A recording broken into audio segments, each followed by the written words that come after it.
자, 오늘 155문. 자, 말씀이 어떻게 구원에 유효하게 되는가 Мгм. 질문입니다.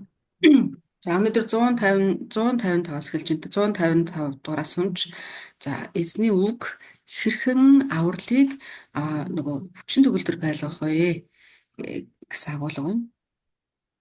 자, 답은 하나님의 영이 말씀을 읽는 것을, 특별히 말씀을 전하는 것을 방편으로 하여서 죄인들을 조명시키고 또 확신시키고 또 겸손하게 하십니다. Мгм. Мгм. За тэгэхээр тэр нь болохоор таныг эзний ариун сүнс үгийг уншиж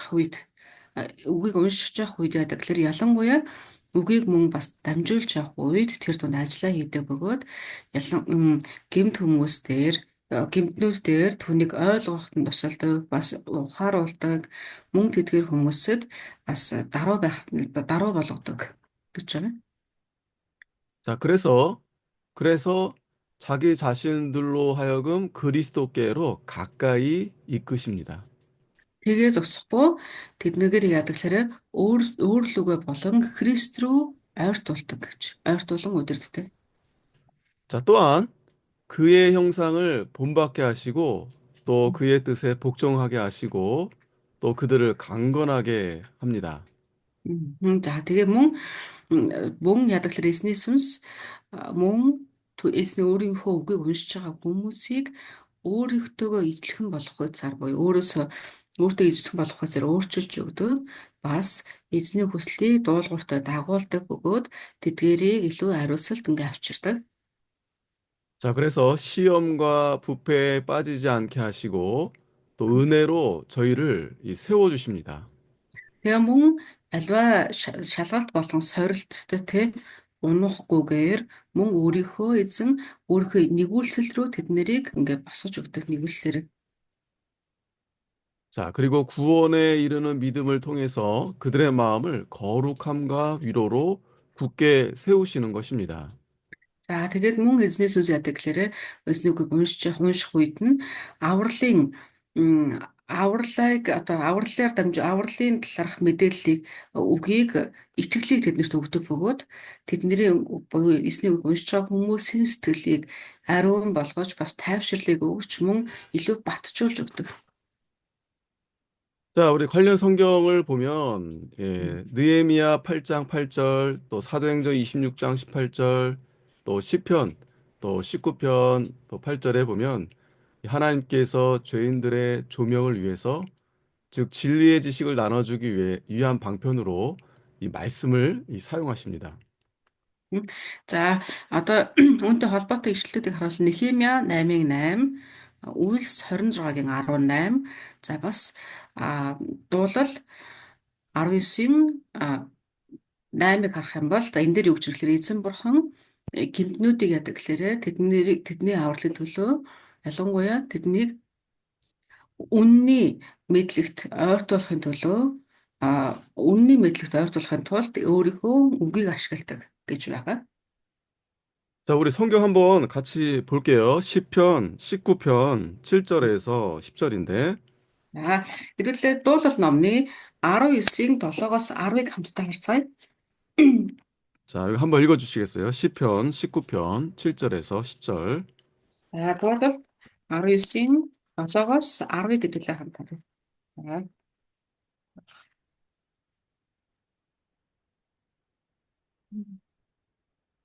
Мгм. Эзний хууль нь төгс төгөлдөр сэтгэлийг сэргээдэг. Эзний гэрчлэл нь баттай, гиннийг ухаантай болгодог. Эзний сургаал нь зөв, зүрхний баясгалан, эзний тушаал нь тодорхой, нүдний гэгээрэл. Эзнээс эмээхүйн цэвэр мөнхөд оршдог. Эзний шүүлтүүд үнэн бүгд зөв шударга. Тэд их шижир алтнаас ч илүү өсвөртэй зүгийн бал, зүгийн сэрхнагаас ч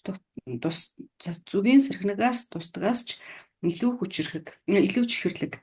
Амен. 아멘. 자, 여러분 매일 여러분 성경 읽으시죠? Мгм. Манайхан өдөр болгон Библийг таад мань уншиж байгаа тий?